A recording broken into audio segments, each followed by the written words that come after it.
Una de las primeras cosas que nosotros hacemos cada día, cada mañana, es escoger la ropa que nos vamos a poner. De hecho, si ustedes son como nosotros, ¿verdad? Nosotros tratamos el sábado de decidir lo que nos vamos a poner el domingo. Y así ahorramos un poco de tiempo. Escuché una vez que Fidel Castro se vestía siempre de uniforme verde olivo. Decía él, porque la revolución es demasiado importante para perder tiempo escogiendo la ropa. Así que escoger la ropa que te vas a poner cada mañana es algo importante, y eso depende de varios factores, como por ejemplo, qué vamos a hacer en ese día, cuáles son los lugares que vamos a visitar. Yo solo descanso en jean. Si yo no tengo puesto un jean, me siento que no descanso.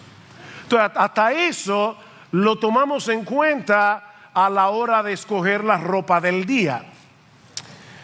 Bueno, en el pasaje que nosotros vamos a estudiar en esta mañana, pueden ir abriendo sus Biblias en el capítulo 3 de la carta a los Colosenses.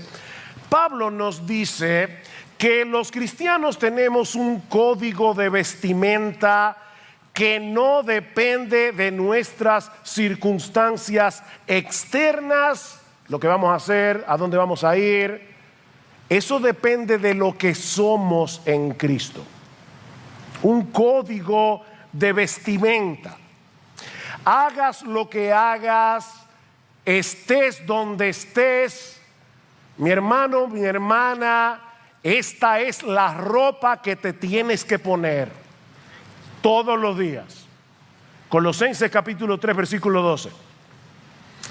Entonces, como escogidos de Dios, santos y amados, revestíos, vístanse de tierna compasión, bondad, humildad, mansedumbre y paciencia, soportándoos unos a otros y perdonándoos unos a otros si alguno tiene queja contra otro. Como Cristo os perdonó, así también hacedlo vosotros, y sobre todas estas cosas vestíos de amor, que es el vínculo de la unidad.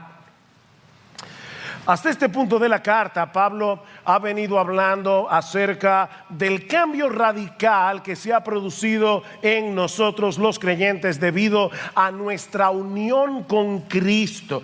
Mis hermanos, desde el momento mismo de la conversión, el creyente queda unido a Cristo por la fe. Nosotros estamos en Él, Él está en nosotros. Se trata de una profunda, íntima, deleitosa identificación y unidad que de paso no podemos entender del todo, ¿verdad?, de este lado de la eternidad con nuestras mentes finitas, pero esa unión con Cristo tiene enormes repercusiones para nuestras vidas aquí y ahora. En Colosenses capítulo 3, versículo 3, Pablo dice que tú y yo hemos muerto con Cristo. En el capítulo 3, versículo 1, Pablo dice que tú y yo hemos resucitado juntamente con Él. En el versículo 3, Pablo dice que nuestra vida está escondida con Cristo en Dios. En el versículo 11, Pablo dice que Cristo es el todo en todos. Cristo es nuestro todo. Cuando Cristo murió en la cruz del Calvario, Él firmó el acta de defunción de ese viejo yo, esclavo del pecado, que tenía un montón de cuentas pendientes con la justicia de Dios. Mi hermano, piensa en todos los pecados que tú has cometido en toda tu vida, los que vas a cometer, lo que te resta. El viejo yo que cometió todos esos pecados está muerto. Muerto juntamente con Cristo. Pero no solo eso, no solo hemos muerto con Cristo, sino que también resucitamos con Él para comenzar a vivir una nueva vida, una nueva vida que es energizada por el Espíritu de Cristo que mora en nosotros. El teólogo norteamericano Michael Horton lo dice de esta manera: Dios no viene a nosotros a mejorar nuestra vida, sino a acabar con ella. ¿Oíste eso? Dios no vino a hacernos una mejora, Él vino a acabar con nosotros. No a transformar al viejo Adán, sino a matarlo y a resucitarnos juntamente con Cristo para andar en novedad de vida. Si estamos en Cristo, somos una nueva creación. Las cosas viejas pasaron.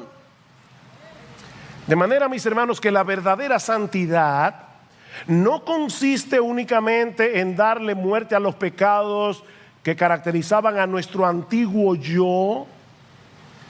No, la verdadera santidad también consiste en el desarrollo de un carácter que es conforme a nuestra nueva identidad en Cristo. Y ese es el primer aspecto que Pablo enfoca en nuestro pasaje, nuestra nueva identidad en Cristo. Vean el versículo 12 otra vez. Entonces, como escogidos de Dios, santos y amados, revestidos. Escogidos de Dios, santos y amados. Esa es nuestra identidad. Hace unos años ocurrió un hecho muy lamentable en un show en Las Vegas, cuando un tigre blanco, que por cierto murió hace unos años atrás, atacó al ilusionista Roy Horn, lo mordió en el cuello y comenzó a arrastrarlo por el escenario delante de todo el público que miraba horrorizado lo que estaba sucediendo. De hecho, quedó en gravedad por un buen tiempo. Y aunque Horn sobrevivió al ataque, ese fue el final de su carrera como ilusionista. Recientemente, uno de los hermanos que estuvo con nosotros en el intensivo pastoral hizo referencia a este incidente y más específicamente al comentario que hizo un comediante norteamericano que dijo lo siguiente refiriéndose a lo que había sucedido esa noche. Dice: ese tigre no se volvió loco, ese tigre se volvió tigre. ¿Sabes cuándo estaba realmente loco? Cuando andaba en un monociclo con un casco de Hitler, porque eso era parte del show. Mis hermanos, aunque lo sucedido esa noche fue espantoso, deberíamos esperar que un tigre se comporte como un tigre, no como un payaso. Lo raro es que se comporte como un payaso. Bueno, lo que Pablo está diciendo aquí es que si tú y yo somos cristianos, se debería esperar que nos comportemos como cristianos.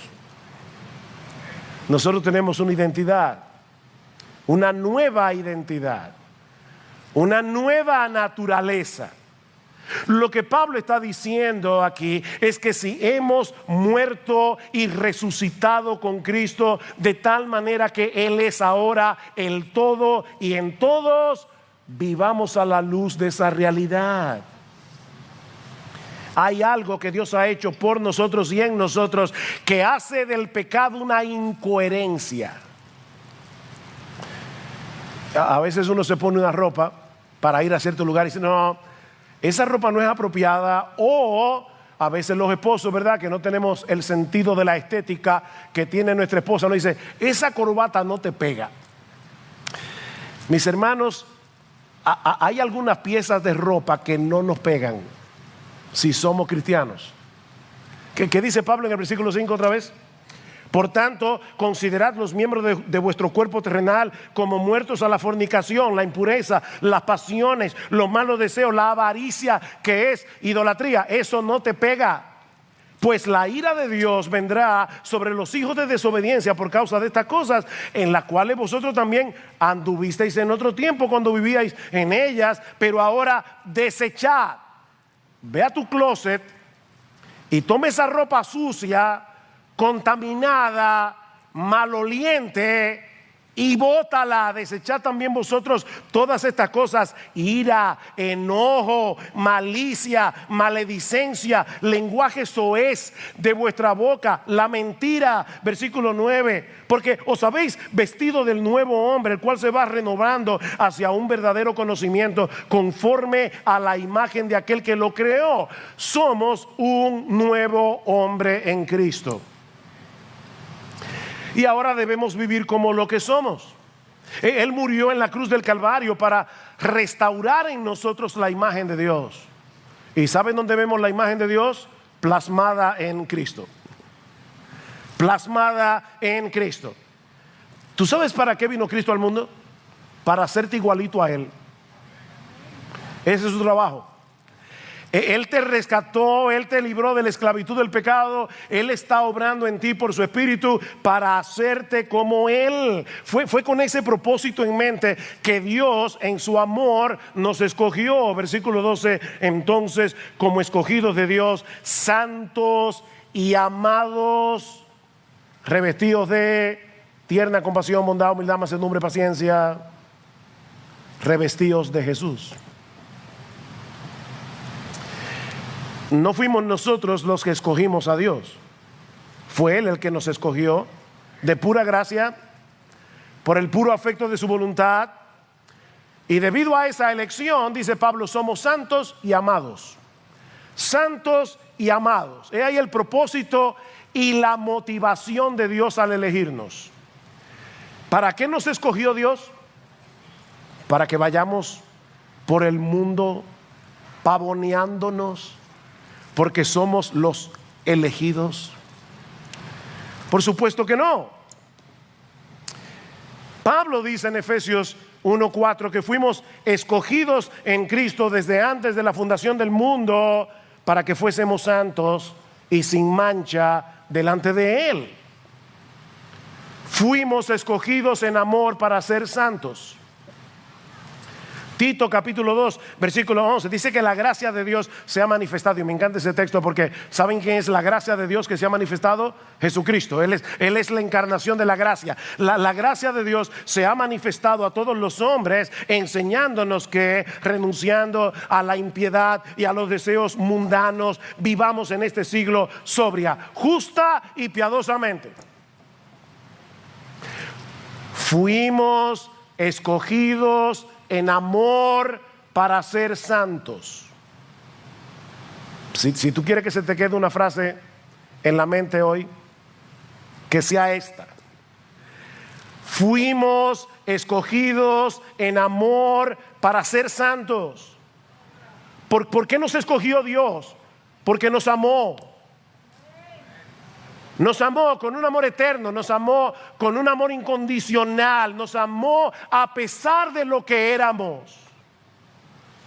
Dice Pablo, mas Dios muestra su amor para con nosotros en que siendo aún pecadores, Cristo murió por nosotros. Dios decidió amarnos cuando no éramos amables,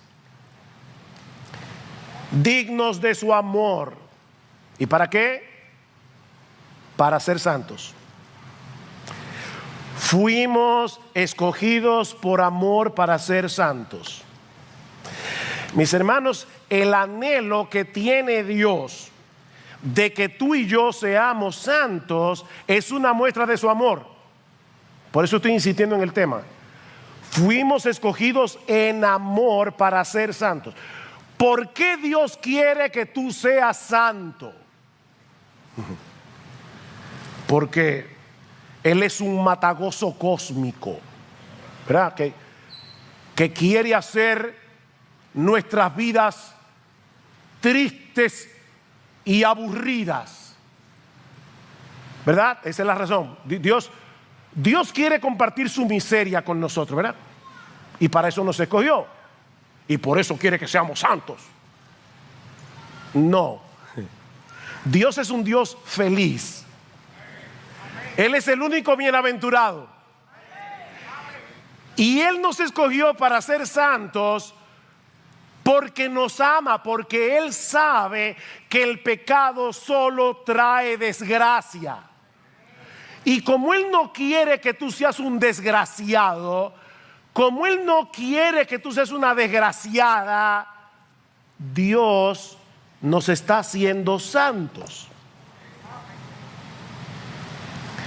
Jóvenes, no se dejen engañar por el pensamiento del mundo que los rodea y que les dice que la vida solo puede ser disfrutada mientras más lejos andemos de los mandamientos de Dios, mientras menos nos parezcamos a Jesús, porque es exactamente al revés. El verdadero gozo solo se produce en el terreno de la santidad. Los mandamientos de Jehová son rectos y por eso alegran el corazón. Andaré en libertad porque guardé tus mandamientos. Es exactamente lo contrario a lo que el mundo piensa hoy. Que Cristo dice en Juan capítulo 10 versículo 10: yo he venido para que tengan vida y para que la tengan en abundancia, una vida floreciente, una vida abundante. Ahora, ¿qué dice Cristo unos capítulos más adelante? Yo soy el camino, la verdad y la vida. Yo he venido para que tengan vida y yo soy la vida, porque la verdadera vida, la vida en abundante, la vida floreciente, la vida bienaventurada, la vida feliz, solo pueden disfrutarla los que están unidos a Cristo y se parecen a Él. ¿Ven? El problema es que nosotros vivimos en un mundo que es completamente antagónico a la santidad y que está empeñado en convencernos de que Dios es en verdad un matagozo cósmico. Yo creo de verdad que hay gente que se imagina a Dios allá en el cielo viendo aquí abajo y dice: ese como que está gozando mucho, prohibido. No, ese no es, por lo menos ese no es mi Dios, el que se revela en la Biblia. No, Dios es como ese padre responsable que entra a la cocina y ve a su niño de 5 años jugando con un cuchillo muy filoso que le puede hacer daño, y entonces dice: deje el cuchillo. Pero se lo dice por amor a él, porque busca su bien. Pero nosotros vivimos en un mundo que es al revés. En estos días se llevó a cabo en el país el concierto de Bad Bunny.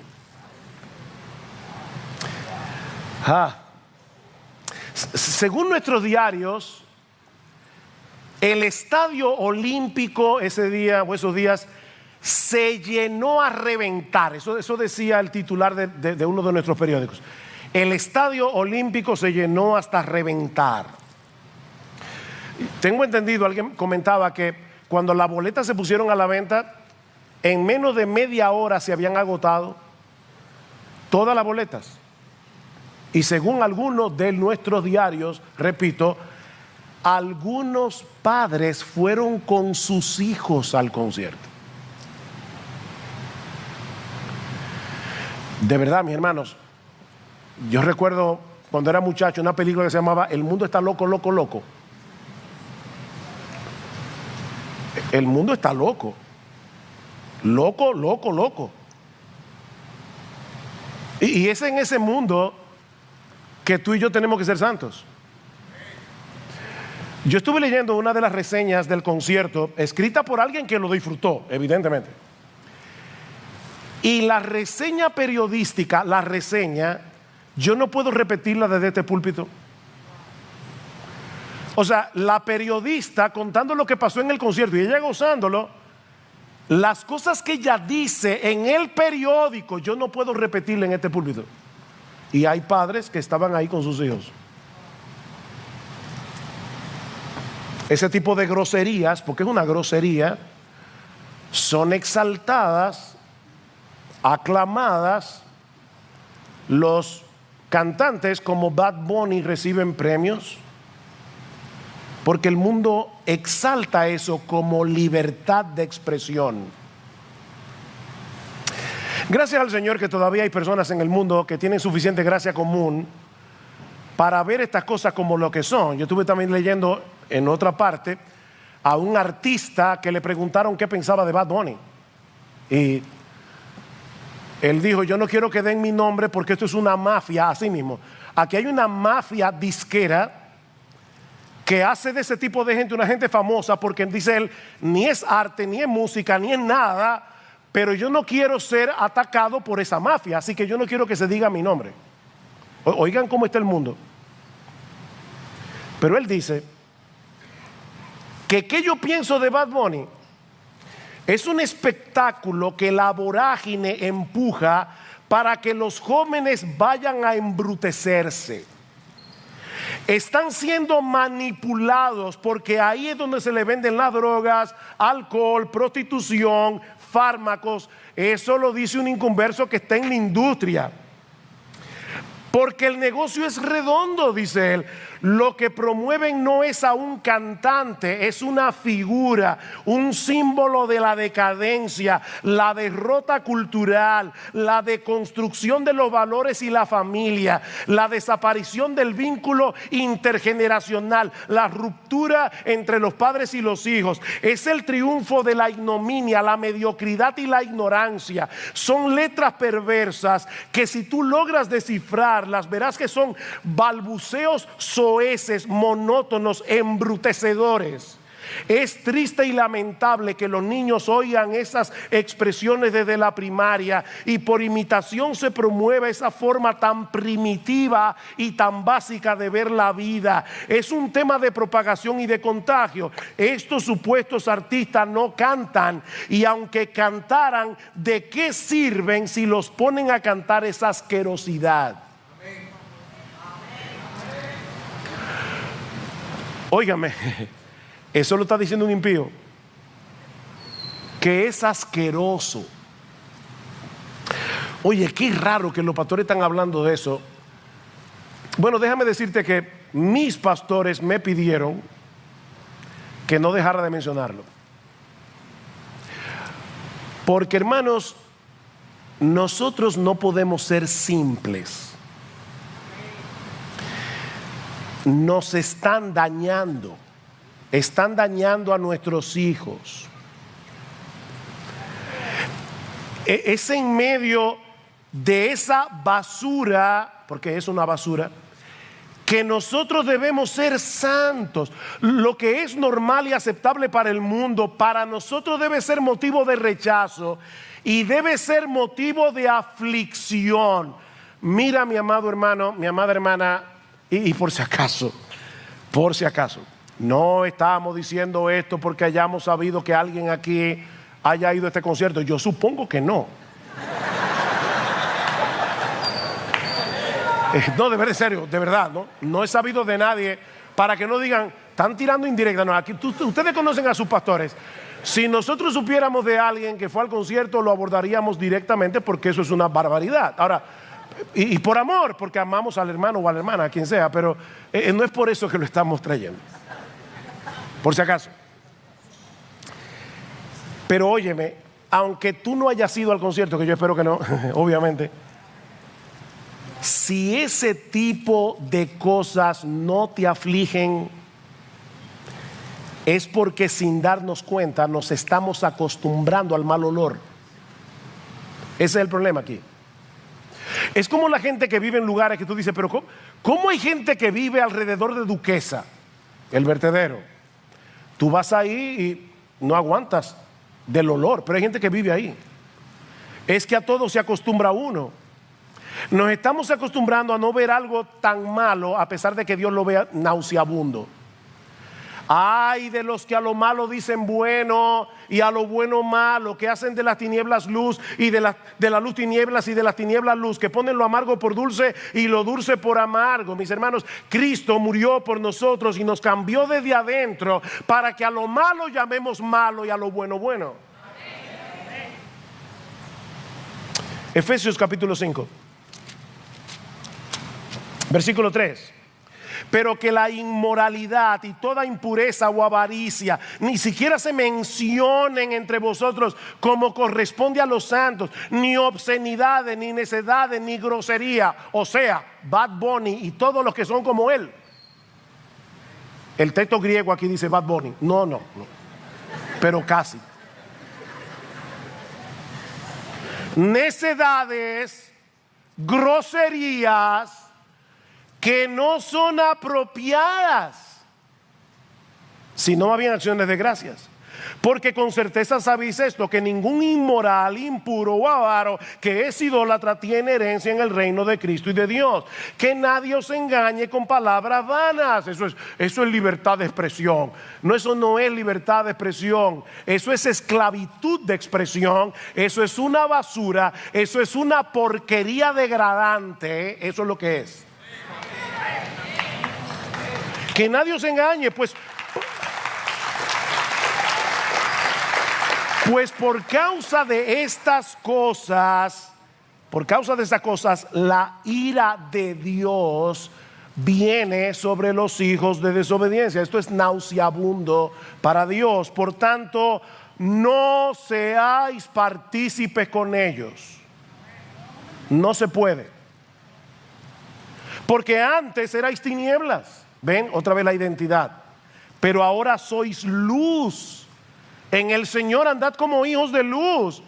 Porque el fruto de la luz consiste en toda bondad, justicia, verdad. ¿Son esas cosas las que se oyen en esos conciertos? Examinando qué es lo que agrada al Señor. Nadie me ha preguntado eso, yo espero que no me lo pregunten nunca, pero si alguien me pregunta, pastor, ¿es parte de la libertad cristiana? ¿Se puede ir a un concierto de ese tipo? Bueno, yo te voy a responder con otra pregunta. ¿Puedes tú invitar a Cristo para que vaya contigo? Porque aquí dice, examinando lo que agrada. Yo, Señor, te tengo una sorpresa. Te voy a llevar al concierto de Bad Bunny. O sea, yo espero que esa risa sea una evidencia de, por supuesto que no. Y acuérdate que nuestra vida está unida ¿a quién? A Cristo. ¿Puedes tú ir a ese concierto dejando a Cristo afuera? No.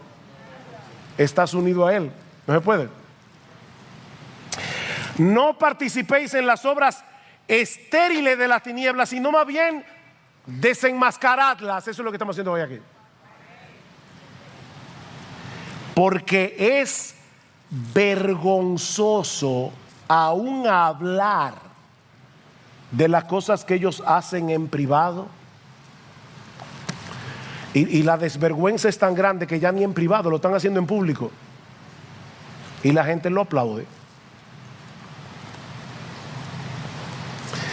Obviamente leyendo a Pablo uno se da cuenta, porque uno dice el mundo sí está mal. No, miren, si Bad Bunny hubiera vivido en la época de Pablo, hubiera llenado el Coliseo romano. Porque era tan decadente como lo es nuestra sociedad en el día de hoy. Lo que pasa es que hoy tenemos medios de comunicación más masivos. Esa es la diferencia. Pero los creyentes en esa sociedad tenían que ser santos, tenían que ser como Cristo. Mis hermanos, cuidado, los seres humanos podemos llegarnos a acostumbrar al mal olor de la basura cuando permanecemos demasiado cerca de ella. Y los creyentes no estamos exentos si no nos cuidamos. Cuídate de lo que tus ojos ven, cuídate de lo que tus oídos escuchan, cuídate de los lugares que tú visitas. No porque somos legalistas, sino porque somos santos. Fuimos escogidos por amor para ser santos. Cristo nos hizo libres a precio de su sangre para que andemos en verdadera libertad. Porque, ¿saben por qué muchos jóvenes a veces sin mucha convicción van a eso? Porque no quieren verse raros. ¿Ven? Es como mis amigos van, yo no quiero ser un quedao, entonces déjame adaptarme un poco. Ok, lo que te estoy diciendo es que Cristo compró libertad para ti a precio de su sangre, para que tú no te dejes arrastrar por ese disparate. O sea, para que tú digas, no, yo prefiero no oler basura. Así que como Cristo me hizo libre, es para que yo pueda decir que no. Y pueda decir que sí a lo que tengo que decir que sí, porque ahora somos al revés de lo que éramos cuando éramos incrédulos. Mis hermanos, Cristo nos escogió para transformarnos gradualmente, para que seamos cada vez más como Él. Lo que nos lleva a nuestro segundo encabezado. Pablo dice aquí, primero tenemos una nueva identidad en Cristo, pero en segundo lugar Pablo dice, ¿cuál es la vestimenta que corresponde con esa nueva identidad? Ya vimos la nueva identidad en Cristo, veamos ahora cuál es la ropa que nos pega. Versículo 12. Entonces, como escogidos de Dios, santos y amados, revestidos de tierna compasión, bondad, humildad, mansedumbre, paciencia. Esa es la ropa. Ese es nuestro código de vestimenta. ¿Y quién es el que debe ponerse la ropa? ¿Quién es el que debe tomarla del closet y ponerse la ropa? Tú y yo. Revístanse. Es nuestra responsabilidad revestirnos de ese carácter en dependencia del Espíritu Santo. ¿Y cuáles son las piezas de ropa? En primer lugar, debemos vestirnos de tierna compasión. Tierna compasión. No se trata simplemente de una fría involucración con personas que están en necesidad. Es de una misericordia entrañable, dice la Reina Valera del 60. Es una misericordia que nace de las entrañas. Es una simpatía con el que sufre, que te remueve las tripas. Eso es lo que dice el texto. Y que te mueve a la acción. No te permite ser un espectador distante. Y eso no es fácil, hermanos, porque en todos nosotros hay una tendencia a quitar la vista del que está en necesidad. Hay una tendencia a colocar nuestras necesidades por encima de la de todo el mundo. Lo natural no es que seamos entrañablemente misericordiosos. Lo natural es que seamos egocéntricos. Es que seamos egoístas. ¿Cómo podemos luchar contra la tendencia del corazón de tal manera que podamos vencer la indiferencia, el egocentrismo y vestirnos de entrañable misericordia? El Evangelio. Dios tuvo misericordia de ti y de mí cuando éramos unos miserables. Nos amó cuando no teníamos nada en nosotros mismos que fuera digno de su amor. Él nos vio en necesidad. Él nos vio sumidos en nuestra miseria. Y en vez de quitar la vista, nos amó y se involucró. Y ahora Pablo dice: vístanse de esa misericordia. Es una pena, pero el concepto que mucha gente tiene de un hombre santo es un fariseo que no se compadece de los demás, porque él está siguiendo un conjunto de reglas. Por eso una niña oraba y decía: Señor, yo te pido que los malos se vuelvan buenos y que los buenos se vuelvan amables. Es triste que una niña lo perciba de esa manera. O sea, los buenos son los hipercríticos, los santurrones, los fariseos. No, los buenos son los que ven a una persona en su pecado, los que ven a una persona en su miseria y quiere involucrarse. Se les remueven las tripas. Entrañable misericordia. Contemple esa necesidad a la luz del Evangelio y te vas a dar cuenta que tú no puedes ser impasible. En segundo lugar, debemos vestirnos de bondad. De bondad. La bondad es lo contrario a la malicia. En el versículo 8 Pablo dice: pero ahora desechad también vosotros todas estas cosas: ira, enojo, malicia. Malicia. La bondad es esa disposición del corazón que nos lleva a procurar lo bueno para nuestro prójimo. Lo bueno. El hombre bondadoso disfruta al ver el bienestar del otro. Está dispuesto a sacrificar sus intereses personales para que el otro reciba un bien. Es, como dice alguien, amor es tu felicidad a costa mía. Eso es la bondad. ¿Qué dice la Biblia de Cristo en Hebreos capítulo 12? Que por el gozo puesto delante de él sufrió la cruz. Por el gozo puesto delante de él. ¿Cuál era el gozo de Jesús? Bueno, en primer lugar, hacer la voluntad de su Padre. Eso le daba gozo. Mi comida es hacer la voluntad del Padre. Pero en segundo lugar, ¿sabe cuál fue el gozo de la cruz? Tu salvación y la mía. Por el gozo puesto delante de él. Cristo vio al pueblo que iba a comprar con esa sangre y dijo: Padre, estoy dispuesto a morir en esa cruz. Y ahora Pablo está diciendo: tú eres uno de los beneficiarios de eso. Vístete de bondad. En tercer lugar, debemos vestirnos de humildad. De humildad. La humildad es esa actitud de la mente que nos lleva a vernos tal cual somos, pecadores, gusanos del polvo, merecedores de la ira de Dios, Y nos lleva a ver a Dios como lo que Él es. O sea, la humildad es verte a ti como lo que eres, ver a Dios como lo que Él es. Eso es humildad. Y actuar en consecuencia. No se trata del individuo que dice o piensa, yo no puedo hacer nada bien. Hay personas que creen que ser humilde significa, fulano, tú pudieras dar una clase de escuela dominical. Ay no, yo soy un inútil. No, o sea, ¿cuáles son los dones que Dios te dio? Ponlo en funcionamiento en el pueblo de Dios, para el beneficio del pueblo de Dios. Humildad es saber que tú tienes un don, pero que ese don te lo dio Dios. Entonces tú pones tu don en operación, pero la gloria no te la llevas tú. La gloria se la lleva a Él, porque Él fue que te dio ese don.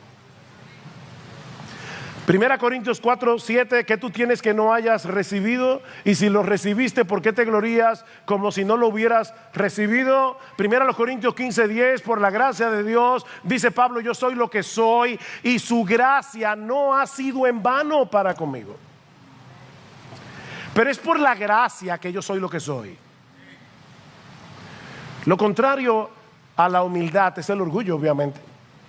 El hombre orgulloso no solo es aquel que se cree superior a los demás, no, es más que eso. El problema del orgulloso es que él cree que el mundo debe girar en torno a él. Mis intereses, mis gustos, mis deseos, mis inclinaciones, mis demandas, mis problemas. Una persona orgullosa se distingue porque siempre está ofendido y siempre está agraviado. Tú te ofendes mucho. A cada rato tú te ves, no me tomaron en cuenta, o eso que dijeron de mí no fue justo. Tú eres un orgulloso. Todo tu problema es orgullo. No te justifiques, mi hermano, mi hermana, no te justifiques. Pero es que fueron injustos. Ajá. ¿Y si hubieran sido justos? Tú no eres peor de lo que esa gente cree que tú eres. ¿Cuál es el problema? Recuerden una cita que decimos mucho aquí de Martin Lloyd Jones: el que está en el piso no tiene miedo de caerse. Ahora, si tú estás en un pedestal, tú vas a defender tú defiendes mucho tu posición, tus opiniones. Tú eres un orgulloso. Eres un orgulloso. Y debes verlo como lo que es, orgullo, y arrepentirte. Porque eso no es conforme a Cristo. Cristo no era un orgulloso. Cristo puso tu vida y la mía por encima de la de Él. Y Pablo dice, háganlo así. Humildad. Haya vosotros este mismo sentir que hubo también en Cristo Jesús. Filipenses 2:5, el cual siendo en forma de Dios no estimó el ser igual a Dios como cosa que aferrarse, sino que se despojó a sí mismo, tomando forma de siervo, hecho semejante a los hombres, y estando en condición de hombre, todavía se humilló más hasta el punto de la muerte, y muerte de cruz.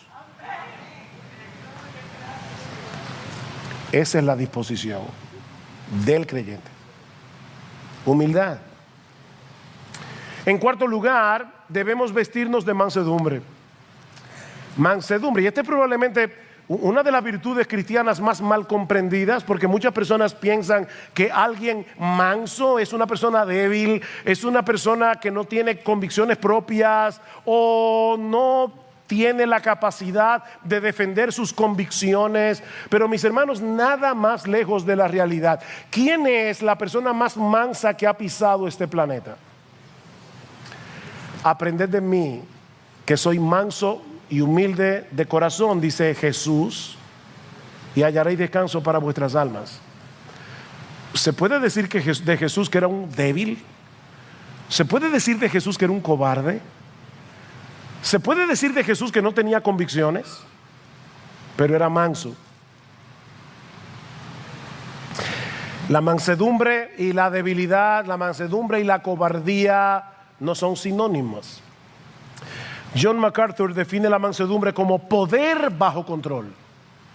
La palabra que se usa allí se usaba para hablar de un caballo salvaje que había sido domado. Es poder, pero bajo control. Una persona mansa es aquella que puede reaccionar con gentileza, con consideración, aun cuando lo hieren, cuando lo provocan. porque es mansa. Dice en Proverbios 16:32, mejor es el que tarda en airarse que el fuerte, el que se enseñorea de su espíritu que el que toma una ciudad. El que se enseñorea de su espíritu.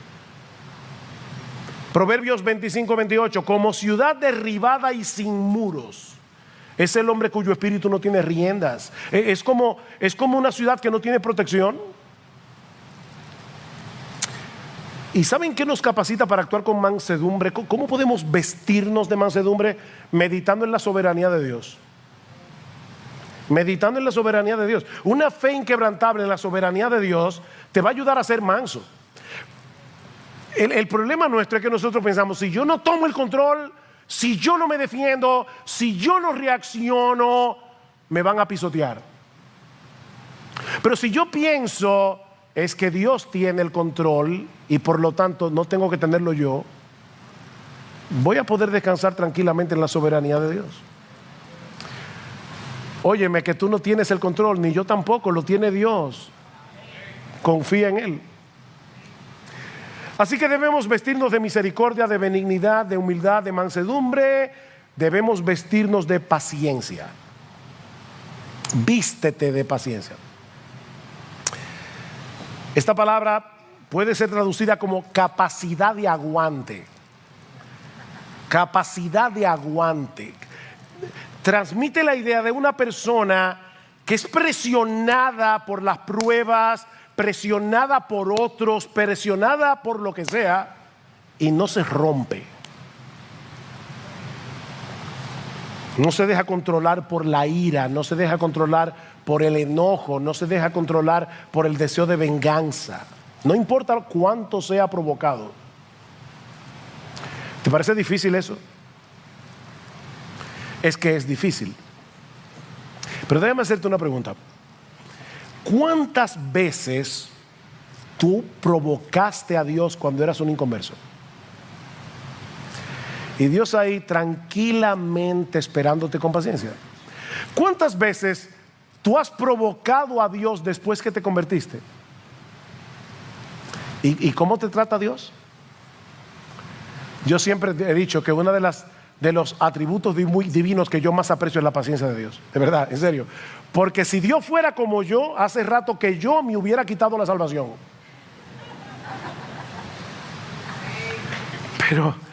Pero Dios no es como yo y por eso soy salvo todavía. Porque Él es paciente. Y lo que Pablo te está diciendo es, ok, mira cómo Dios te trata a ti, vístete de esa paciencia. Todos los días, vístete de paciencia. He ahí las virtudes que deben manifestarse en nuestras vidas ahora que somos cristianos. Ahora, ¿qué sucedería en nuestras relaciones personales si toda la iglesia tomara en serio este código de vestimenta? Mis hermanos, ¿qué pasaría en nuestra relación con nuestras esposas? ¿Qué pasaría en nuestra relación con nuestros hijos si todos los días, cuando nos levantamos por la mañana, nos vestimos intencionalmente de entrañable misericordia, bondad, mansedumbre, humildad, paciencia? En otras palabras, ¿qué pasaría si cada día nos empapáramos del Evangelio? Y le pedimos al Señor, Señor, ayúdame a actuar en consonancia. Bueno, Pablo lo dice, ¿qué va a pasar? Versículo 13, soportándoos unos a otros y perdonándoos unos a otros si alguno tiene queja contra otro. Nosotros no fuimos salvos para ir solos al cielo. Fuimos salvos para ser parte de una comunidad, la nueva humanidad creada por Cristo. Somos parte de su pueblo.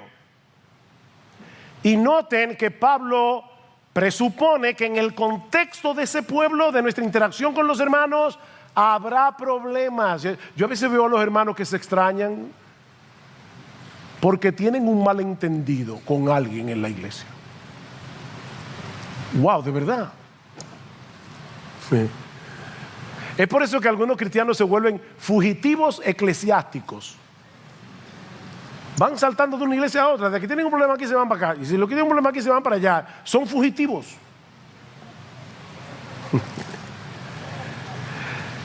Mis hermanos, no sé si te has dado cuenta, pero no hemos llegado al cielo. Todavía estamos rodeados de personas que tienen pecado remanente, como tú lo tienes también. Sí sé que me han oído decir esto más de una vez en este púlpito, pero este poemita que dice vivir con los santos en el cielo, eso será una gloria. Vivir con ellos aquí abajo, eso es otra historia. Que no hemos llegado al cielo. Pero déjame ahora ir un paso más allá. No solamente se trata de que no hemos llegado al cielo, es más que eso. Es que Dios está usando esos problemas, está usando esas tensiones, está usando esos malos entendidos para que podamos vestirnos de todo eso. ¿Dónde tú vas a practicar la mansedumbre si no es en un contexto de provocación? ¿Cómo tú vas a llegar a ser como Jesús si no es en medio de problemas? El fruto del Espíritu, es el problema, que es amor, gozo, paz, paciencia, benignidad. ¿En qué contexto? ¿Qué clase de amor? Que tú ames al que te ama, que tú trates bien al que te trata bien. Eso no es un fruto del Espíritu, eso lo hacen los impíos. El que es el fruto del Espíritu es cuando ese carácter florece en medio del problema, en medio de las tensiones, en medio de los malos entendidos, en medio de la provocación. ¿Saben que hay cristianos que prefieren no involucrarse en ningún ministerio de la iglesia para no tener problemas? Increíble. Yo prefiero de lejito, porque sé que después voy a tener problemas. Ajá. ¿Y de qué se trata esto?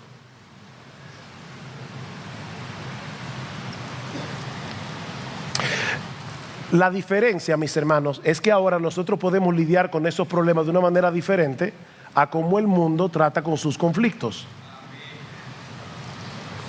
No solo tenemos los recursos que necesitamos para soportarnos unos a otros, para perdonarnos unos a otros, es que tenemos el ejemplo más impresionante de eso en Jesús. ¿Qué dice Pablo? Como Cristo os perdonó, así también hacedlo vosotros. ¿Y cómo fue que Cristo nos perdonó? De pura gracia. De pura gracia. Vinimos, pedimos perdón y Él nos perdonó.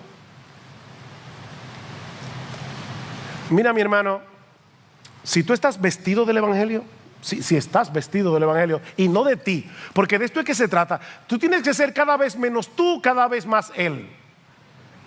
Es de eso que se trata esto. Si tú estás vestido del Evangelio y alguien te ofende, no te vas a concentrar en el agravio del ofensor. No.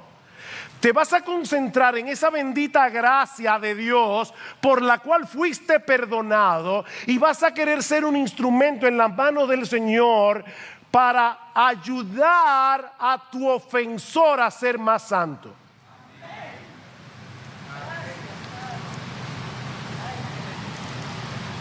Efesios 4, 31.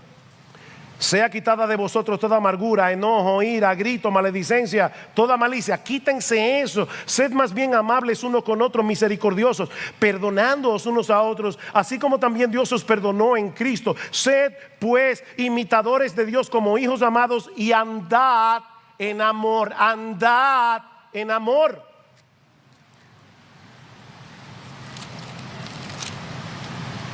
Miren, hermanos, perdonar no es fácil. Perdonar duele. Los que fueron al retiro de matrimonios este fin de semana me escucharon traer esta cita de Andrés Seú, que es un editor, columnista de la revista World Magazine. Él describe el perdón como una transacción matemática brutal. Eso es el perdón. Una transacción matemática brutal. Es mi dolor en lugar del tuyo. Me trago la deuda, absorbo la miseria que yo quería repartirte a ti, y te quedas impune. El perdón se forja en la agonía privada antes de que llegue a la amnistía pública. ¿No fue eso lo que hizo Dios con nosotros? Él se tragó la deuda. Cristo la absorbió en la cruz. Y ahora Pablo te está diciendo, tú fuiste beneficiario de eso. ¿Y por qué tú no puedes perdonar? ¿Por qué tú no puedes perdonar? ¿Qué deben hacer los beneficiarios de ese amor? Andar en amor. Pablo concluye diciendo, y sobre todas estas cosas, este es el coat ahora, ¿verdad? Nos pusimos la ropa, ahora nos ponemos el cover, el coat. ¿Cómo dice? Se me fue la palabra. El sobre todo. Vestidos de amor, que es el vínculo de la unidad, o el vínculo de la perfección, traduce Hendrickson. Si hay algo claro en la Escritura, es el lugar preeminente del amor en la vida del creyente. En esto conoceráis todos que son mis discípulos, si tuvierais amor los unos por los otros. Ahora permanecen la fe, la esperanza y el amor, estos tres, pero el mayor de ellos es el amor. El fruto del Espíritu es amor. El amor es preeminente. ¿Es el amor lo que mantiene la cohesión de la iglesia? ¿Es el amor lo que hace posible que seamos entrañablemente misericordiosos, bondadosos, mansos, humildes, pacientes? Es el amor. En otras palabras, es el amor lo que nos hace cada vez más semejantes a Jesús. Porque recuerden, mis hermanos, a final de cuentas es de eso que se trata todo. No es seguir un conjunto de reglas, es ser como Jesús. Por eso Pablo lo resume todo en Romanos capítulo 13, versículo 14, dice, vestíos del Señor Jesucristo. ¿Qué debemos hacer? Vestirnos de Jesús. Ya Él no tenía que añadir nada más. Él es la encarnación de cada una de esas virtudes que se mencionan aquí. Y lo grande es que Cristo no solamente es el modelo, Él es el motor. O sea, él nos dice, este es el ejemplo, pero yo te voy a impulsar con mi ejemplo a ser así. El amor de Cristo nos constriñe pensando esto, que si uno murió por todos, luego todos murieron, y por todos murió para que los que viven ya no vivan para sí, sino para aquel que murió y resucitó por ellos. El amor de Cristo. El amor de Cristo debe movernos, debe empujarnos a ser cada vez más como Él y cada vez menos como tú, como yo. El Evangelio es el único combustible que puede mantener a un creyente en el camino de la obediencia de una manera sostenida y gozosa. El Evangelio. Michael Horton otra vez dice que la vida cristiana es como un bote de vela con el más sofisticado sistema satelital de GPS. Eso es el Evangelio, esa es la vida cristiana. La ley moral es el sistema GPS satelital. Ahí yo veo lo que tengo que hacer. Pero el Evangelio es el viento que mueve el bote. Recuerden que es un bote de vela. En la misma medida en que nos empapemos del Evangelio de la gracia de Dios, en esa misma medida tendremos la motivación necesaria para vivir a la altura de lo que ahora somos. Recuerda, fuimos escogidos en amor para ser santos. Vistámonos como hombres y mujeres que han sido hechos partícipes del más grande privilegio que ser humano haya tenido jamás. Y en dependencia del Espíritu Santo, seamos coherentes. Seamos coherentes. ¿Tú crees en el Evangelio? ¿Tú crees que Dios te amó de pura gracia y que por ese amor te escogió para ser santo, para hacerte cada vez más semejante a Jesús? ¿Tú crees que realmente Él pagó el precio para que eso pudiera ser una realidad en tu vida? Entonces, mi hermano, vive a la luz de ese amor. Toma la determinación de ser coherente con lo que tú dices creer. Revístete del carácter de Jesús. Recuerda el enojo, la malicia, el sentirte agraviado, esa ropa no te pega. Tú eres cristiano. El tener un espíritu no perdonador, el ser hipercrítico, esa ropa no te pega.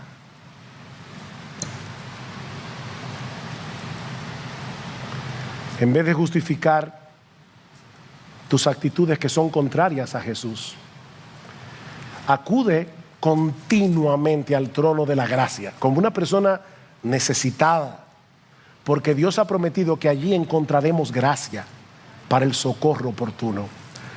Señor, yo no puedo, pero todo lo puedo en Cristo que me fortalece.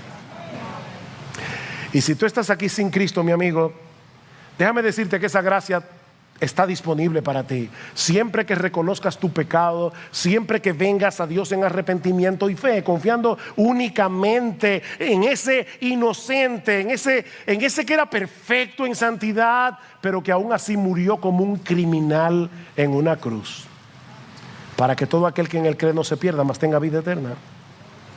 Si vienes arrepentido y reconociendo tu pecado, tu necesidad de un Salvador, serás recibido, aceptado, perdonado, adoptado en esta misma hora, porque Él ha prometido que no va a desechar a nadie que venga a Él, clamando por misericordia. Ahora sí. Una vez más, hermanos, vamos a pedirle ayuda al Señor. Padre, vamos a predicar tu palabra una vez más, y estamos tan conscientes de nuestras propias limitaciones. Señor, sabemos que si tú no edificas la casa, es en vano el trabajo de los edificadores. Venos, Señor, y concédenos el gozo, el privilegio, la alegría de poder exaltar a Cristo en esta exposición de tu palabra, porque te lo pedimos en su nombre y para su gloria. Amén y amén. En estas conferencias hemos estado hablando acerca de la predicación de la palabra, y se ha estado insistiendo una y otra vez en este tema. Pero tenemos que entender, mis hermanos, que la predicación del Evangelio puede llegar a ser muy frustrante por la falta de respuesta de la gente a quienes predicamos. Guillermo Carey, el padre de las misiones modernas, tuvo que predicar durante 7 años en la India antes de ver su primer fruto. Y lo mismo sucedió con Adoniram Hudson en Burma. Nosotros quisiéramos que todo el mundo aceptara el Evangelio de todo corazón. Sabemos que se trata de un asunto de vida o muerte, pero mis hermanos, yo quiero ser realista. Lamentablemente eso no es así. De hecho, muchos reciben nuestro afán evangelístico no como un acto de amor, sino como una molestia. De hecho, algunos lo reciben como un insulto. Cuando yo era recién convertido, yo quise compartir el Evangelio con uno de mis mejores amigos de la adolescencia. Y cuando digo que era uno de mis mejores amigos de la adolescencia, me estoy refiriendo, hermanos, a que durante años, casi una década, ese amigo y yo salíamos todos los días. Éramos amigos muy cercanos. Pero cuando yo me convertí y traté de compartir el Evangelio con este mi gran amigo, no solo me frenó en seco, sino que nunca más lo volví a ver hasta el día de hoy. Eso es una realidad, hermanos. Predicar el Evangelio no siempre produce el fruto que queremos. Esa es una de las enseñanzas que nosotros encontramos en la famosa parábola del sembrador, que no vamos a estudiar esta tarde. Vamos a estudiar otras parábolas en la tarde de hoy. Pero el Señor Jesucristo compara a los que predican el Evangelio con aquellos que salen a sembrar la semilla de la palabra de Dios. Pero esa semilla no siempre cae en una buena tierra, y por lo tanto esa semilla no siempre da fruto. Cristo dice: algunos tienen un corazón muy endurecido, otros son muy superficiales, otros tienen tantas preocupaciones por las cosas de este mundo que ahogan la palabra, y en otros casos todas las anteriores, ¿verdad? Pero esa no es toda la historia. Esta parábola también nos enseña que por la gracia soberana de Dios, muchos corazones son preparados para que la palabra penetre y para que la palabra fructifique a 60, a 30 y a 100 por uno. Así que debemos predicar la palabra de Dios, porque ese es el instrumento poderoso que Dios ha de usar para obrar en el corazón de los hombres. Ese es el instrumento que Dios va a usar para establecer su reino en la tierra. Y eso es lo que vemos en las parábolas que vamos a estudiar en esta tarde. Los invito a ir conmigo a Marcos capítulo 4. Evangelio de Marcos capítulo 4. Y me gozo en poder ahora exponer un pasaje de la palabra de Dios en una forma expositiva, porque en la hora anterior irónicamente estaba predicando acerca de la predicación expositiva en una predicación no expositiva. Pero ahora quiero que veamos Marcos capítulo 4. Evangelio de Marcos capítulo 4, vamos a ver los versículos 21 al 34. Hay tres parábolas aquí que nos muestran el poder de la palabra, tanto en el avance como en el crecimiento del reino. La primera de esta parábola se encuentra en los versículos 21 al 25. También les dijo: ¿acaso se trae la luz para ponerla debajo del almud o debajo de la cama? ¿No es para ponerla en el candelero? Porque no hay nada oculto que no haya de ser manifestado, ni escondido que no haya de salir a la luz. Si alguno tiene oídos para oír, oiga. Les dijo también: mirad lo que oís, porque con la medida con que medís os será medido, y aún se os añadirá a vosotros los que oís. Porque al que tiene se le dará, y al que no tiene, aún lo que tiene le será quitado. ¿Qué son las parábolas? Bueno, las parábolas son comparaciones, básicamente. El Señor se vale de una imagen, de una historia de la vida cotidiana, para enseñar verdades espirituales en una forma fácil de entender, en una forma memorable. Sin embargo, hermanos, tenemos que notar, porque de lo contrario no vamos a entender este pasaje, tenemos que notar que las parábolas también tienen el propósito de oscurecer esa misma verdad que se quiere dar a conocer cuando la persona está predispuesta en contra de la verdad.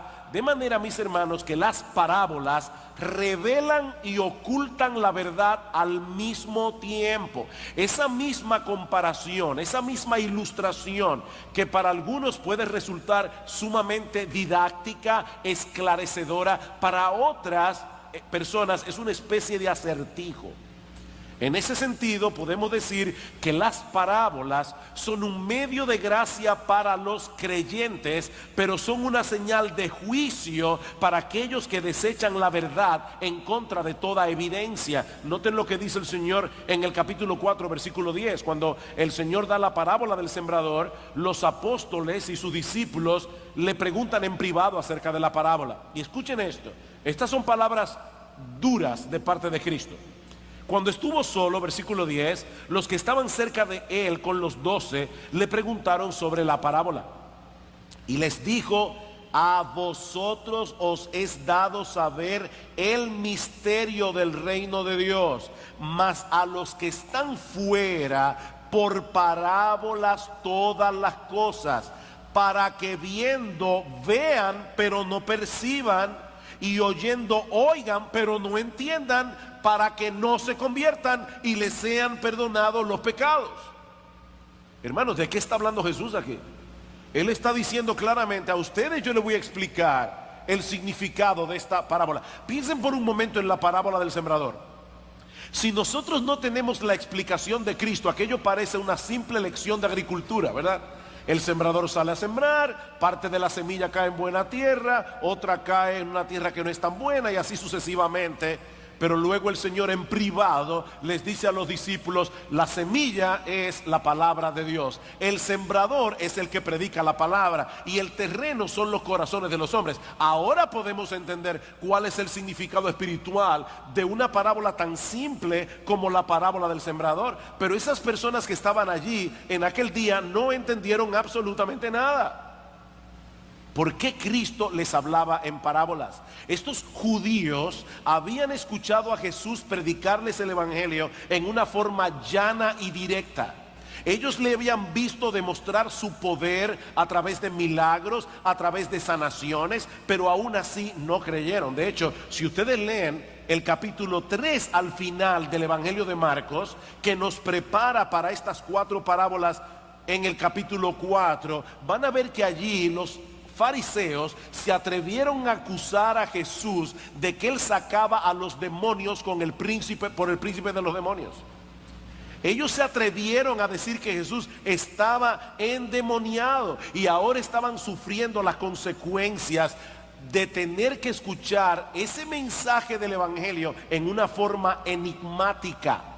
De ahora en adelante, solo los discípulos de Jesús tendrían el privilegio de recibir las enseñanzas de Cristo con toda claridad. Versículo 11 otra vez: y les dijo: a vosotros os es dado saber el misterio del reino de Dios, mas a los que están fuera, por parábolas todas las cosas. Versículo 33: con muchas parábolas como esta les hablaba la palabra conforme a lo que podían oír, y sin parábolas no les hablaba, aunque a sus discípulos en particular les declaraba todo. A los discípulos en particular, y esto es importante, los discípulos de Cristo, los creyentes, tenían el privilegio de recibir la ayuda que ellos necesitaban para poder entender las enseñanzas de Jesús. Pero ese privilegio era también una gran responsabilidad, y eso es básicamente lo que el Señor nos enseña en esta primera parábola. Versículo 21 otra vez: también les dijo: ¿acaso se trae la luz para ponerla debajo del almud? El almud era una especie de canasta que se usaba en aquellos días para contener o medir granos. Dice: ¿acaso se toma una luz y se pone debajo del almud o debajo de la cama? ¿No es para ponerla en el candelero? Hermanos, obviamente, aunque parezca demasiado obvio, ¿verdad?, debemos recordar que en aquellos días la gente no llegaba a una habitación y encendía un interruptor y se prendía la luz. La única fuente de luz que ellos tenían en las casas eran unas lámparas de barro cocido, que es a las que se refiere el Señor aquí. Así que la idea de esconder esas lámparas, que era la única fuente de luz, era algo completamente ridículo. Bueno, lo que el Señor está diciendo es: así de ridículo es esconder la palabra de Dios. Nosotros tenemos un gran privilegio, los cristianos, por el hecho de que el Señor haya abierto nuestros corazones para recibir su palabra y para creer. Mis hermanos, esto es algo que no debemos dar por sentado. En el mundo hay millones y millones de personas que no tienen ningún interés en la palabra de Dios, porque para ellos es un libro irrelevante, para ellos es un libro completamente incomprensible. ¿Qué dice Pablo en 1 Corintios 2:14? El hombre natural no percibe las cosas que son del Espíritu de Dios, porque para él son locura. ¿Y qué es un hombre natural? Es un hombre que no ha sido regenerado. Para él son locura y no las puede entender, porque se han de discernir espiritualmente. ¿Alguna vez ustedes han visto estos fanáticos de la ópera, que les encanta que las personas escuchen ópera?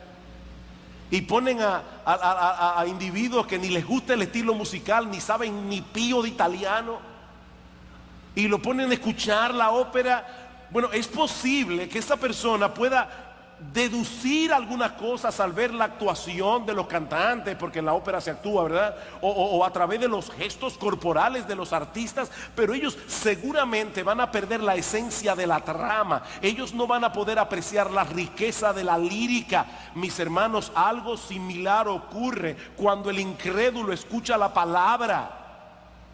Es como un pollo viendo televisión.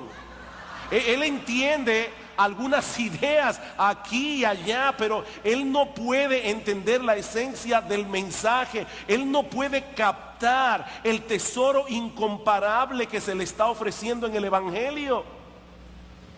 Pero hermanos, qué privilegio nos ha dado Dios. Dios te abrió el entendimiento, si tú eres creyente. no solo para que puedas entender la palabra de Dios, sino para que ames la palabra, para que obedezcas la palabra. Nosotros, como dice John MacArthur, hablamos el lenguaje de Dios. Dios nos enseñó su lenguaje. Y mis hermanos, eso es lo que distingue a un verdadero creyente de uno que no lo es. Y eso es vital enfatizar en el día de hoy, porque mucha gente cree que cree, pero no cree. Su estilo de vida desmiente su profesión de fe. Una cosa no encaja con la otra. ¿Qué decíamos en el mensaje anterior? ¿Cómo se distinguen las ovejas de Jesús?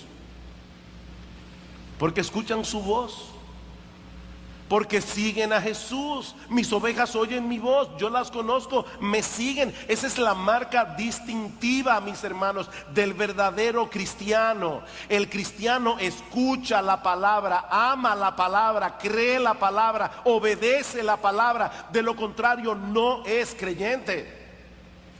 Y lo que el Señor está diciendo aquí en esta parábola es que ese tesoro que se nos ha confiado de entender la palabra, de amar la palabra, de apreciar la palabra, debemos compartirlo con otros. ¿Por qué otra razón se nos ha dado una lámpara si no es para alumbrar, para que esa luz pueda brillar? Hermanos, es inconcebible que en una casa que está completamente a oscuras alguien tenga una lámpara en la mano y decida ponerla debajo de una canasta o esconderla debajo de la cama. Pero es más inconcebible cuando se trata de la luz del Evangelio. Mis hermanos, nosotros vivimos en un mundo que está completamente en tinieblas, en oscuridad, en perdición. ¿Qué dice el Señor en Juan 8:12? Yo soy la luz del mundo. Yo soy la luz del mundo. El que me sigue no andará en tinieblas, sino que tendrá la luz de la vida. Algunas familias en Galilea en esos días eran tan pobres que solo tenían una lámpara en la casa. De manera que los únicos que tenían luz eran los que estaban en esa habitación donde estaba la lámpara. Lo que Jesús está diciendo es: en la casa del mundo hay una sola lámpara y soy yo. El que no está alrededor de Jesús está en tinieblas, no tiene luz. Y lo que el Señor nos está diciendo, hermano, a ti y a mí, es que si nosotros tenemos esa luz, tenemos que hacerla brillar. Versículo 22. Porque no hay nada oculto que no haya de ser manifestado, ni escondido que no haya de salir a la luz. ¿De qué está hablando Cristo aquí? Algunas personas dicen, bueno, que lo que tú haces en secreto te lo van a sacar en público en aquel día. Bueno, yo creo que eso va a suceder en el día del juicio, pero no es de eso que está hablando el texto.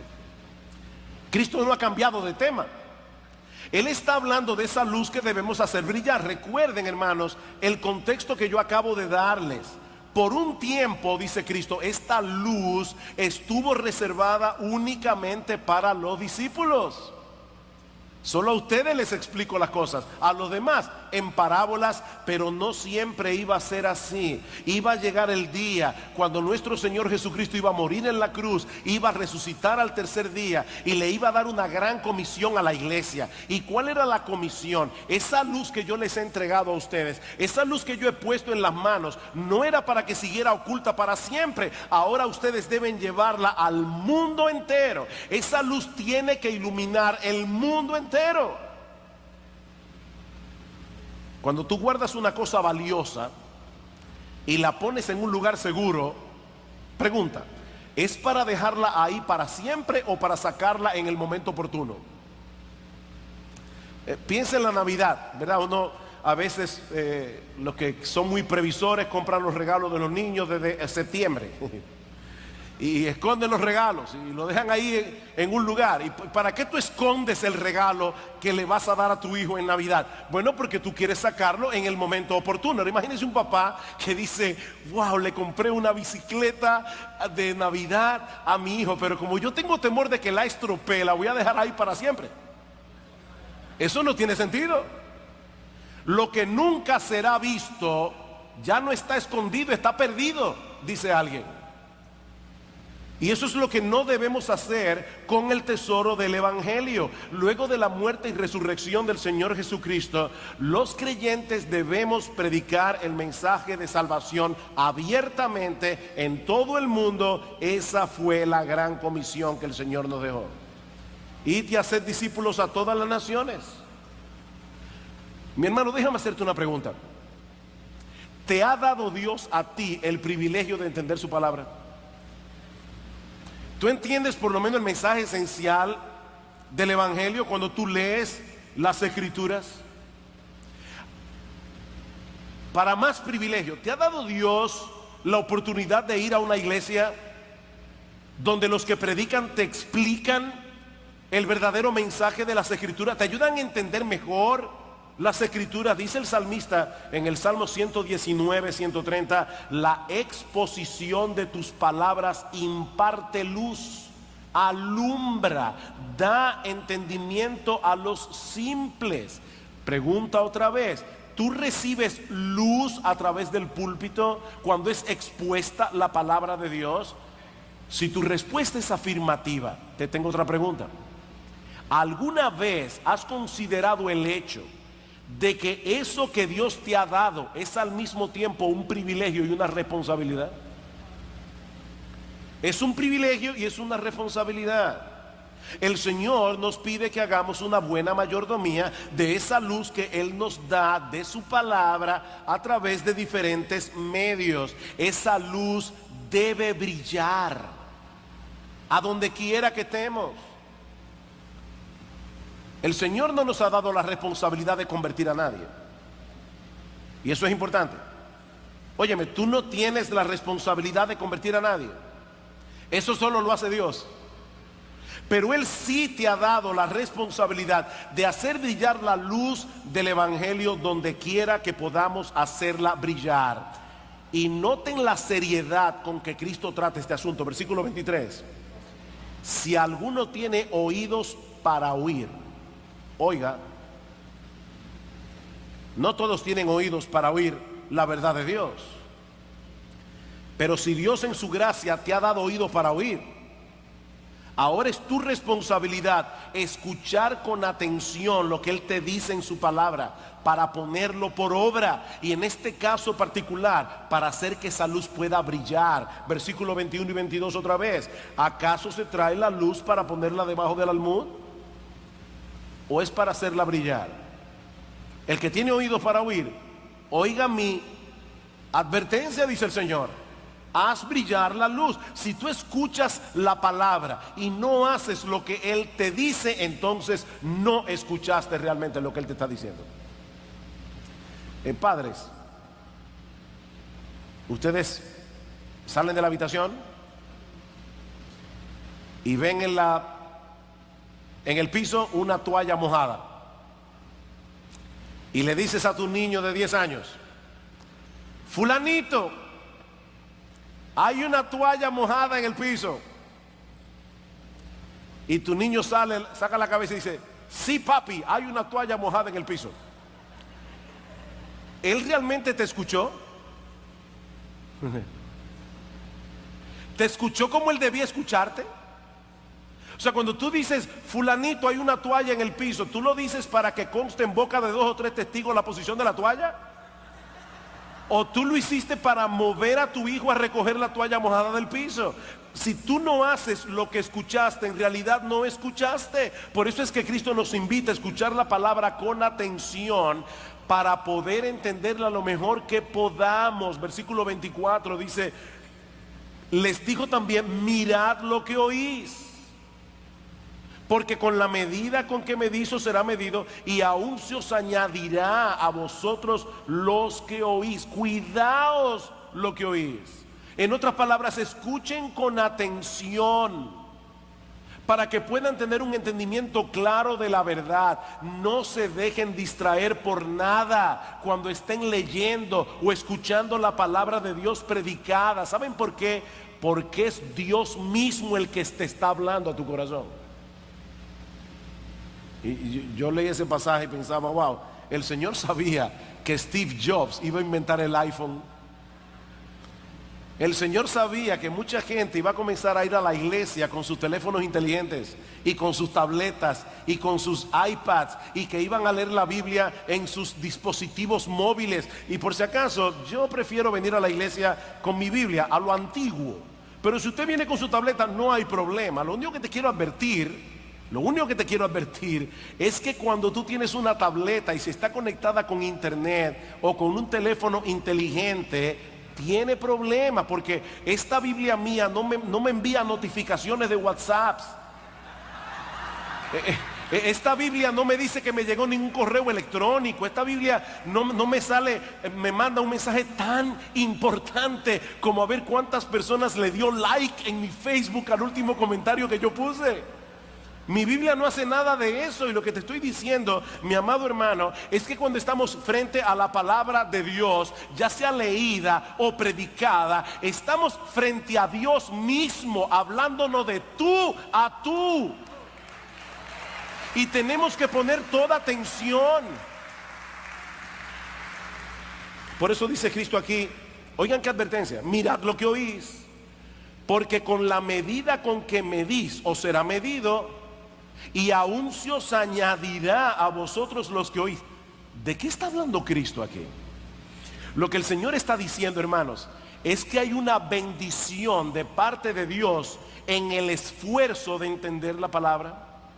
Si escuchas la palabra con atención y la recibes con fe y con un corazón sumiso y obediente, ¿sabes lo que va a pasar? El Señor se va a encargar de bendecir ese esfuerzo, dándote un entendimiento cada vez mayor. Él te va a bendecir. Dice en Proverbios 9:9, da instrucción al sabio y será más sabio. Enseña al justo y aumentará su saber. La forma como tú respondas a la verdad que Dios te permita conocer determinará cuán abundante será la medida que te será concedida. Es así de simple. ¿Y sabes qué producirá ese mayor conocimiento de la verdad? Más conocimiento de Dios, un mayor gozo, una mayor confianza en sus promesas, más santidad, menos apego a las cosas de este mundo, y sobre todas las cosas un mayor aprecio y amor por la persona de nuestro Señor y Salvador Jesucristo, y una mayor satisfacción en Él. ¿Saben lo que pasa con un cristiano que tiene todo eso? Brilla más en el mundo. La bendición de Dios, mis amados hermanos, sobre nuestras vidas no será proporcional a la medida de nuestra atención a la palabra. Lo que Cristo nos está prometiendo aquí es que será desproporcionalmente mayor. Desproporcionalmente mayor. Vean el versículo 24 otra vez.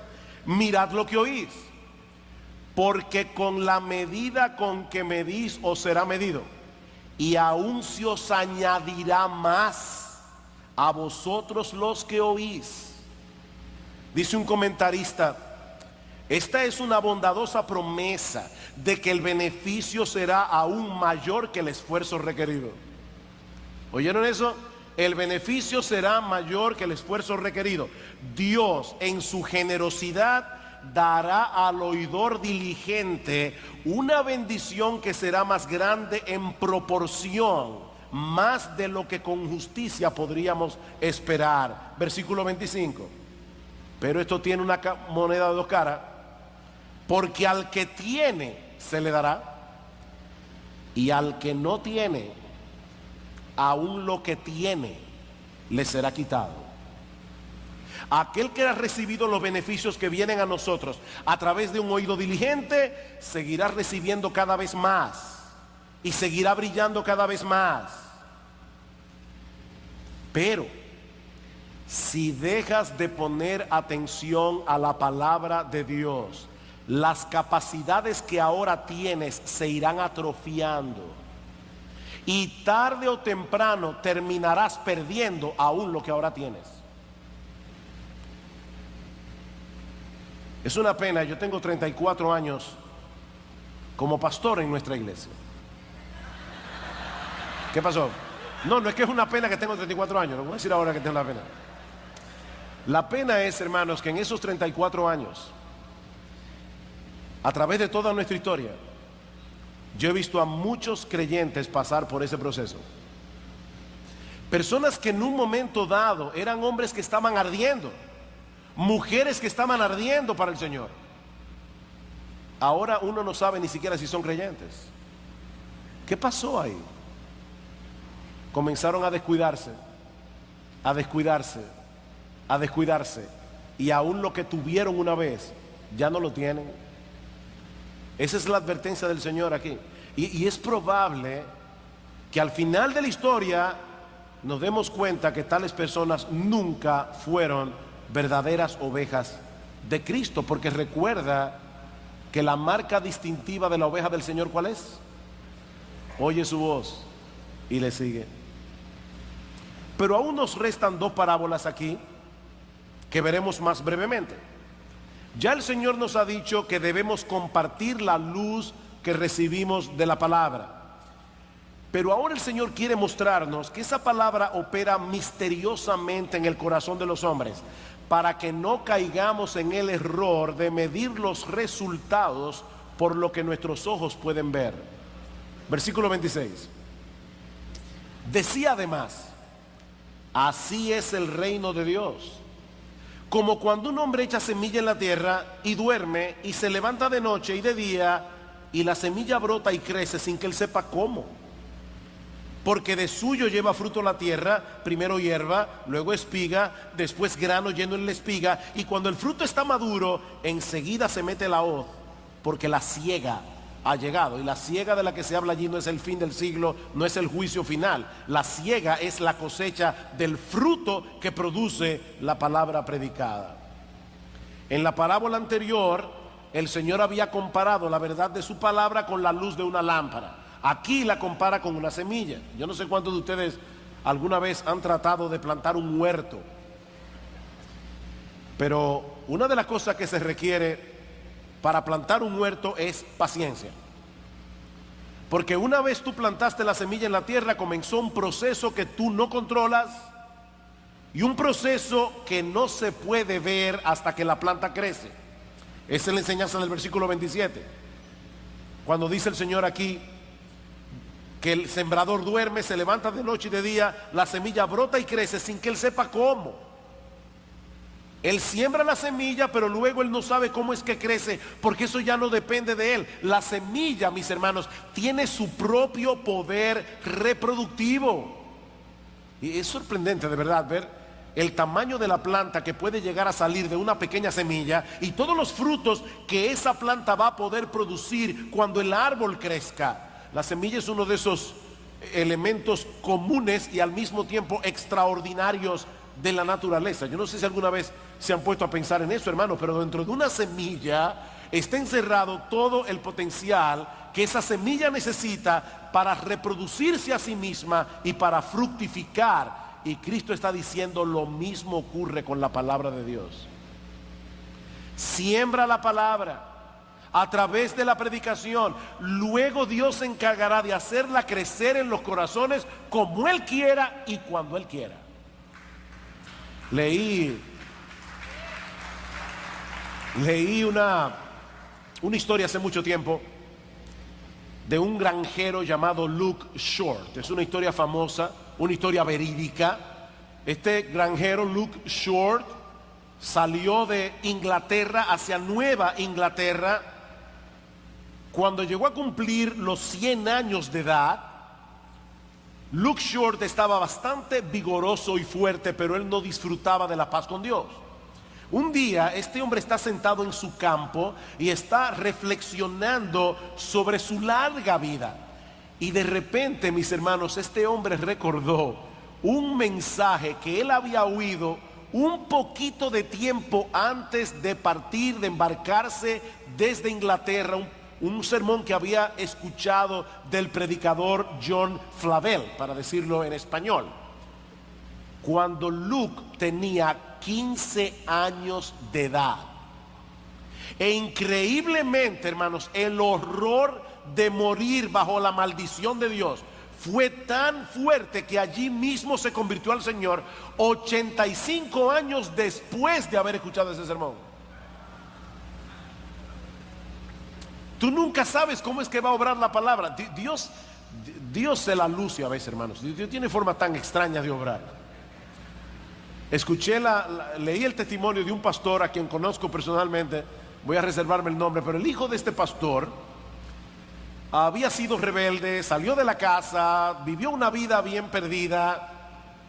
Y dice él que un día él estaba en el trabajo y una compañera de trabajo le envió un texto de Romanos, pero no decía cuál era el texto. Así que él dice, wow, yo sé que yo he leído ese texto en la carta de Pablo a los romanos, pero no me acuerdo dónde estaba el texto. Así que él decide irse a la casa y comenzar a leer la carta a los romanos para encontrar el versículo que la amiga de trabajo le había citado. Pero antes de llegar a la casa, pasó por una licorería y compró una botella de alcohol. Luego pasó por donde un tipo que vendía marihuana y compró un paquete de marihuana. Así que él llegó a la casa, comenzó a leer Romanos, a beber alcohol y a fumar marihuana. Dice, cuando iba por el capítulo 10, yo estaba borracho, endrogado y convertido. ¿Quién entiende eso? ¿Quién entiende eso? Hermanos, Dios obra de maneras misteriosas. Nosotros simplemente sembramos la palabra. La palabra tiene un poder increíble. Yo planté, Apolos regó, pero Dios ha dado el crecimiento. Así que ni el que planta ni el que riega es algo, sino Dios que da el crecimiento. Mis hermanos amados, nuestra labor es plantar la palabra, la de Dios, es hacerla germinar en el corazón. Y repito, cuando Él quiere y como Él quiera. ¿Saben lo que pasa cuando nosotros olvidamos ese principio tan sencillo de la palabra de Dios? Que tarde o temprano vamos a comenzar a buscar la manera de manipular los resultados. Estoy sembrando la semilla, estoy predicando el evangelio, pero yo no veo mucha gente en la iglesia. Tal vez debemos usar otra metodología. Tal vez debemos introducir otras actividades en la iglesia o usar una música más cool para atraer a los jóvenes sobre todo. Mira, mi hermano, déjame decirte algo. La salvación es del Señor. Solo Él puede darle vida a un pecador que está muerto en sus delitos y pecados. Y Él ha decretado hacer eso únicamente a través de la predicación de la palabra. Haz lo que tú quieras en la iglesia. No vas a lograr que los pecadores vengan al conocimiento del Señor. Dice en Juan 1:13, los que experimentan el nuevo nacimiento no son engendrados de sangre, ni de voluntad de carne, ni de voluntad de varón, sino de Dios. En otras palabras, eso no depende de nosotros. ¿Oyeron eso, padres? Padres que están aquí, la salvación de nuestros hijos no está en nuestras manos. Y yo sé que hay una carga en nuestros corazones por la salvación de los nuestros, por la salvación de nuestros hijos. Pero mi hermano, tú no puedes llevar esa carga sobre tus hombros. Déjasela al buen pastor.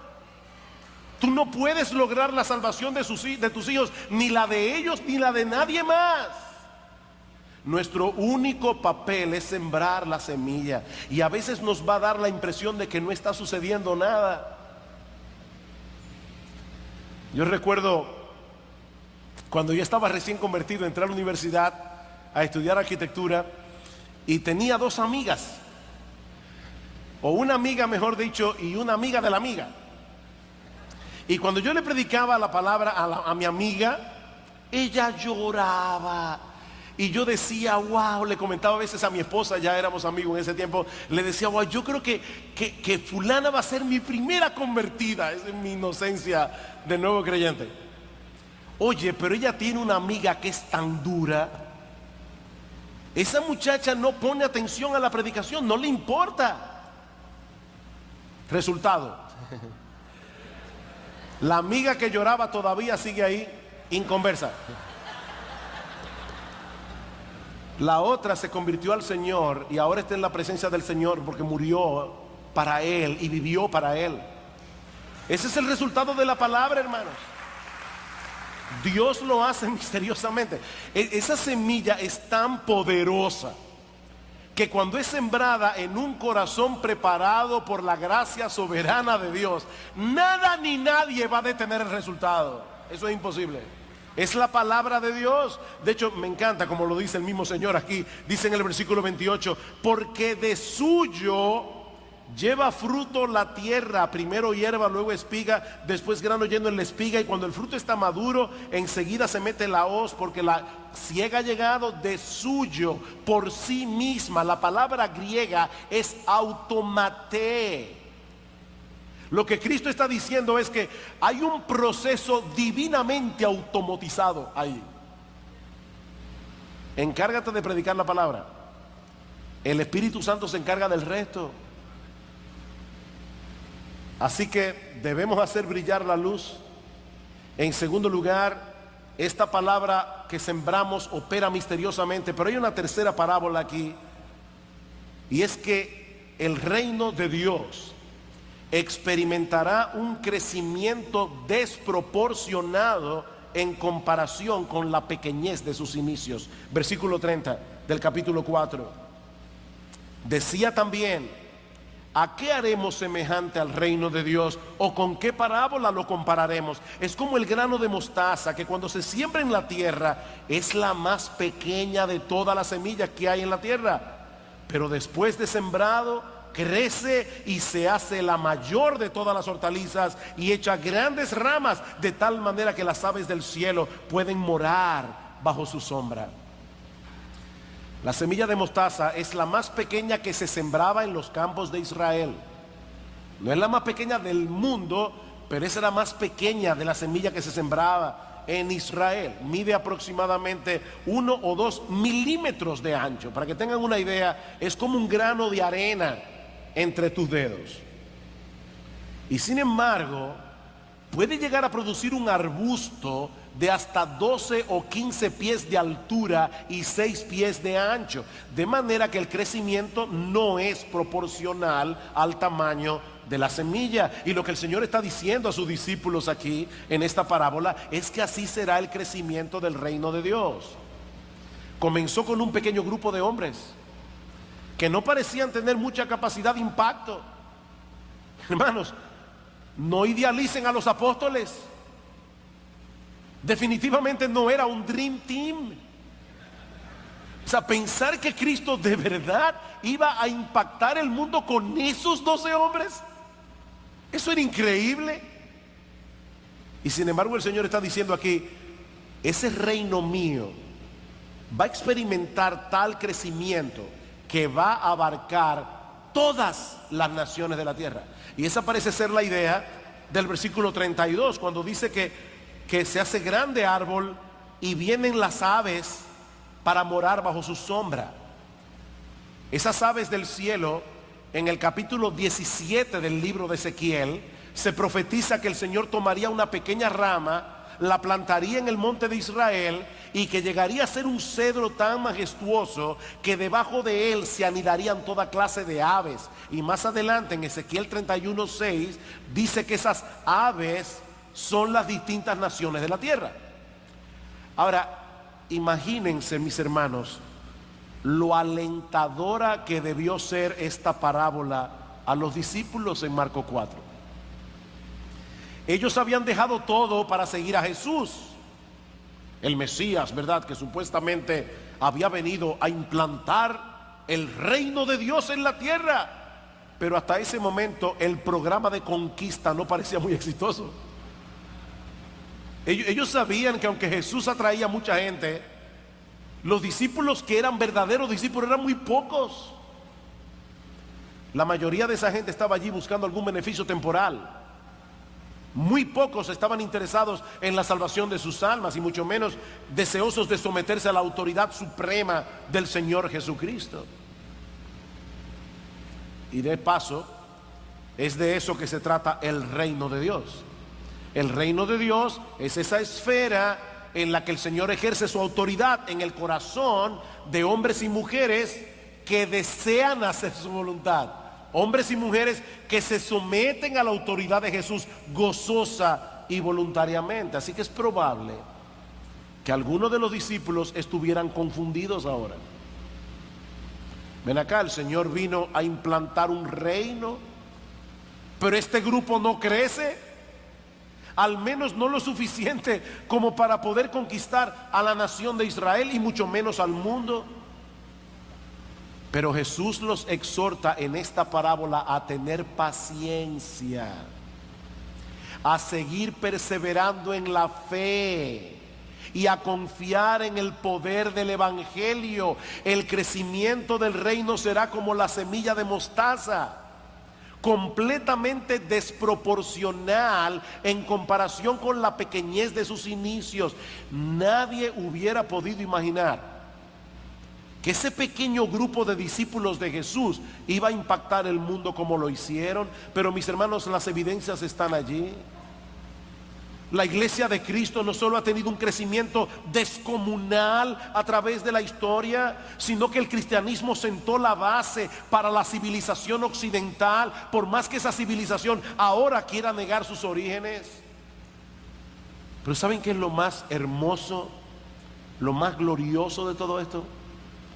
Que cuando la historia llegue a su final, nosotros veremos lo mismo que Juan vio en aquella visión en Juan 7:9, en Apocalipsis 7:9, perdón, a una gran multitud que nadie podía contar, de todas las naciones, de todos los tribus, de todos los pueblos, de todas las lenguas, millones y millones de hombres y mujeres que fueron traídos al arrepentimiento y a la fe por medio de la predicación del evangelio. Jesucristo verá el fruto de la aflicción de su alma y quedará satisfecho.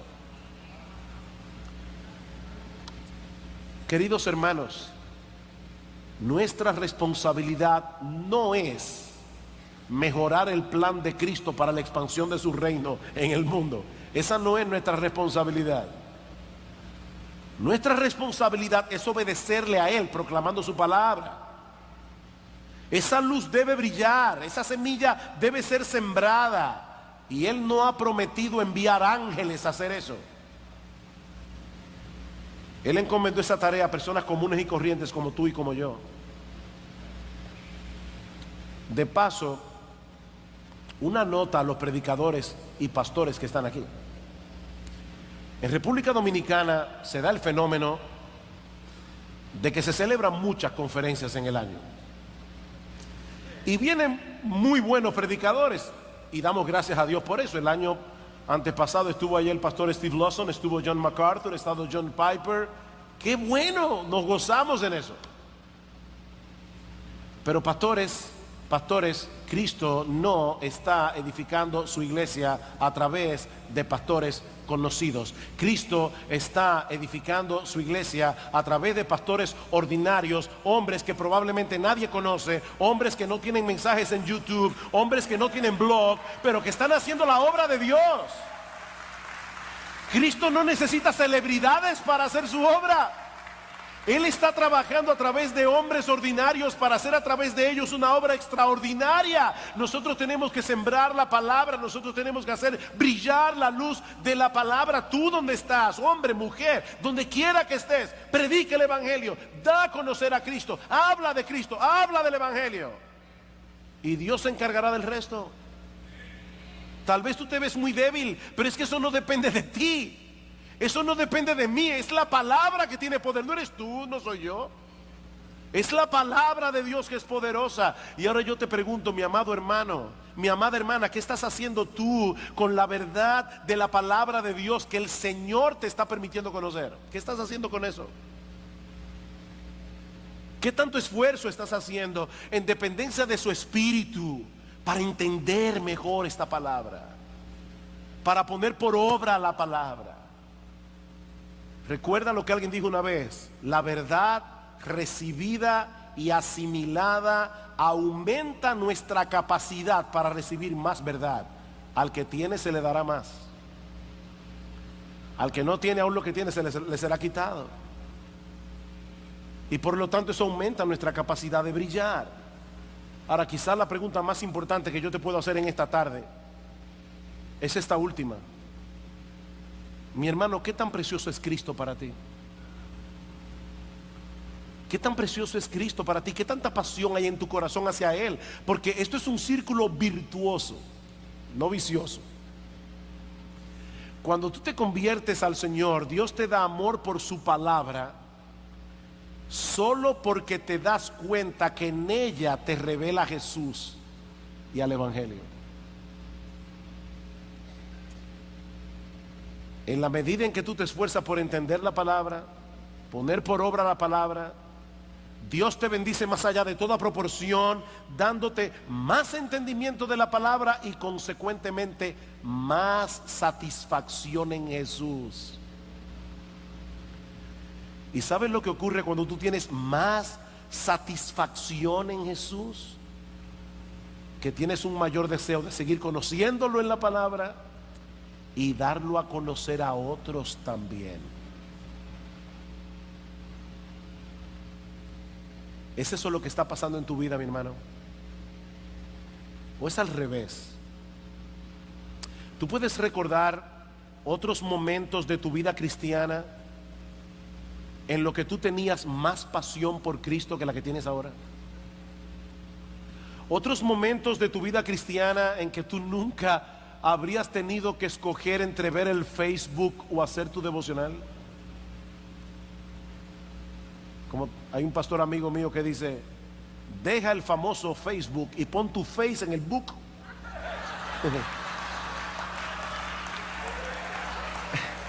¿Tú recuerdas esa época?